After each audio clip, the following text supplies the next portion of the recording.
Hi guys.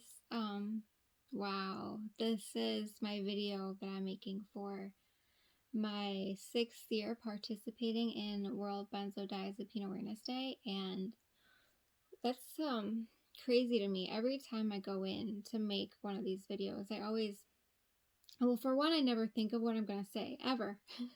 I'm never prepared, and it's always nerve-wracking for me to talk about my journey sometimes, because when I think of the past 6 years, it's almost like this traumatic, um, it is a traumatic experience. And thinking back on what has happened, it's scary. It's so scary. It makes me like shake and get all nervous to talk about it. Um, it's like so traumatizing.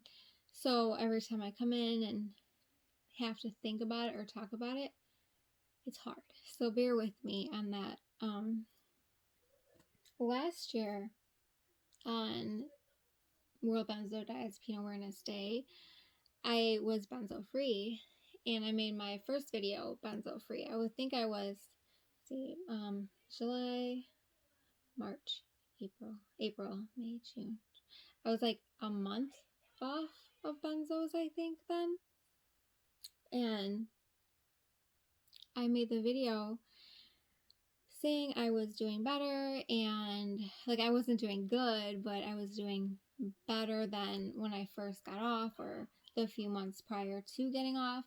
And I was sitting right here and I'm like, yeah, guys, like, which is, I'm not taking away from how amazing it was to be off. Like, that was like a war that was won. I was off benzos. That was amazing.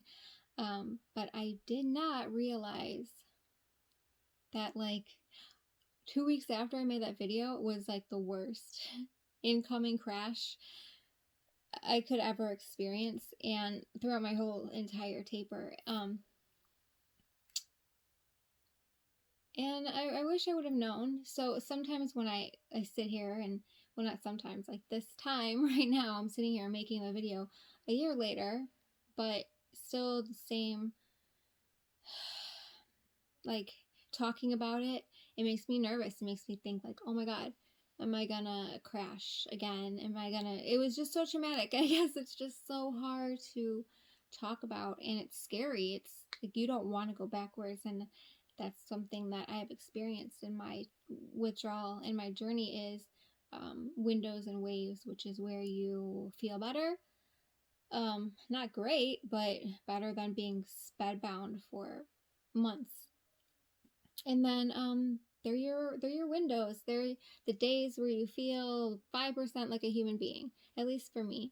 And then there's waves where like you could have a good day, and then the next day it's like the bottom of the barrel. You feel like death. And I've experienced the windows through my taper where I felt sort of okay, and I thought, this is it, I'm healing, and this is progress. And then I will go back to square one, and it's so disheartening. It's mentally really hard to take in and be like, okay, I'm back at square one, I feel like, or even worse than I was before my window. Like, how do I survive this? How do I have the willpower and the strength inside of you as a human being to know that you don't know when it's going to be over? You don't know when you're going to get better. You can have good days, and then you have to sit there and be like, can I really truly enjoy these good days? It's so hard because you're just waiting. It's like a monster just like following you around, and you're just like waiting for it to attack you from behind. And that's kind of how it feels. So you're always on guard. At least I am right now in where I am in my journey. I'm on guard that I'm gonna get swooped up under my feet and dropped on my ass. And it's happened. And I have low expectations right now of my good days, even though you want to enjoy them. And I try my best, but it's scary. I'm just always scared. And I am about 14 months off of 60 milligrams of Valium. And before that, before my taper from Valium, I was taking up to 8 to 10 milligrams of Xanax a day. And this was all as prescribed by my doctor. When I was 17 is when I started Xanax. And my doctor just kept giving me more and more when I hit tolerance or when I had a tragedy happen in my life. People that I loved passed away during this. And it was just, here's more medicine, here's more Xanax, take more and more. My son passed away, and he passed, well, yesterday was his birthday, his angelversary birthday, and that was 13 years ago that it happened. And I remember I was a mess, and his name is Josh, by the way. I still like to talk about him when I can. And I was a mess. I can't explain the loss that you feel of losing a child, and I was grieving my child while severely under a heavy amount of Xanax, and no help during my pregnancy to try to get off of it. I was told a cold turkey. I was like on, I don't know, at that time I forgot even how many milligrams I was on of Xanax, and I was told a cold turkey that you can't do it, you're pregnant. And I did, and I was in the hospital. I just, the lack of care that was given to me throughout my entire life on benzos is disgusting. And being at that stage of grieving your child, I needed help. I needed therapy. I needed a grieving counselor, or I needed something. And I asked my doctor at the time, and I said, hey, I need help. I can't control my emotions. My anxiety's all over the place. I can't function as a human being. And I couldn't function before because I was on so much Xanax, and I was intolerant. And he was like, you're going to be on it for the rest of your life. And I felt so stuck. I was like, oh, I was heartbroken.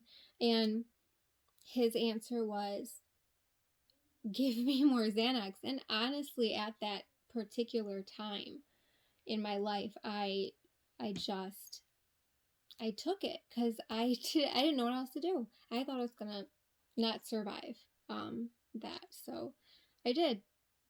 And it just ended up getting worse and worse. And yeah, he did tell me that I was going to be on it for the rest of my life, and yeah, I had to accept it. And I'm 14 months off, so no, I don't have to be on it for the rest of my life, and I'm 100 times healthier than I'm still sick, but comparing the time of my life that I was from 17 to I am 34 now, I was drugged that entire time on top of other drugs that they gave me as well. And now I'm completely drug free. Yeah, fuck him, because he was wrong and I did it. And it was the hardest thing I've ever done in my life. The hardest thing. And I think it's going to be a long time for me to not get emotional over it. Maybe I'll never not get emotional when I talk about it, because he took away my life. Like up to now, he took it away from me, and he's not held accountable for it. He's not in trouble. No one's in trouble for doing this to me. There's no accountability for anybody, and that sucks. And it's hard to accept, and it brings a lot of anger, and you feel like this was done and there was no repercussions, and it's hard. And it scares me because he was so easy to give these drugs out to me that he's doing it to so many other patients. And it's very scary. But I did it, and like I'm here. And there's so many times throughout my taper that I didn't think I was gonna be sitting here. Sorry. Because when that first, I'd say 8 months for me off of volume of my taper, I didn't think I was gonna make it. I thought either the withdrawal was gonna kill me, or I was gonna kill myself. And like, I came so close, and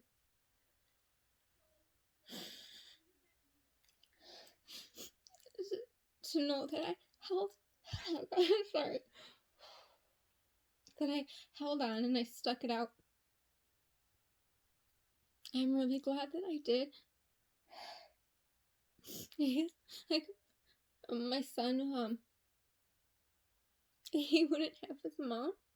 Oh my god, I can't imagine what I would do to my family. And I know the level of suffering that you feel going through this, and you think that you can't hold on, you can't keep going because it's so painful, mentally, physically, and all aspects of pain.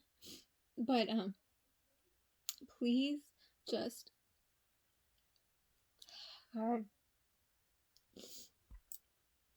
hold on, because I did, and I held on, and I am 14 months off, and I'm way better than I was on them not a year, I'd say 8 months into my post taper. I'm way better. I'm still really sick in some ways. I think my body is recovering from everything it went through. I have a lot of nerve pain, and I have a lot of fatigue, and my heart's a mess. Like my chest is like such a mess. It's so much pain, and I am in pain. But the one thing that I've noticed that everyone around me has noticed is that me as a person, like me, I'm back. Like, I can talk to you, I can have a conversation with you, I can laugh, I can plan for my future that I want.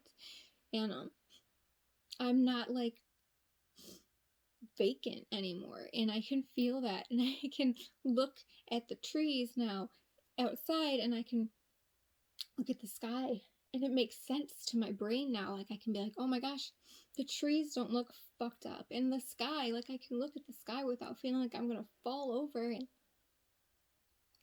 it is a blessing, and I'm grateful for every second, every breath that I take. I am so grateful for it, and I'm so thankful that I held on and I did not kill myself.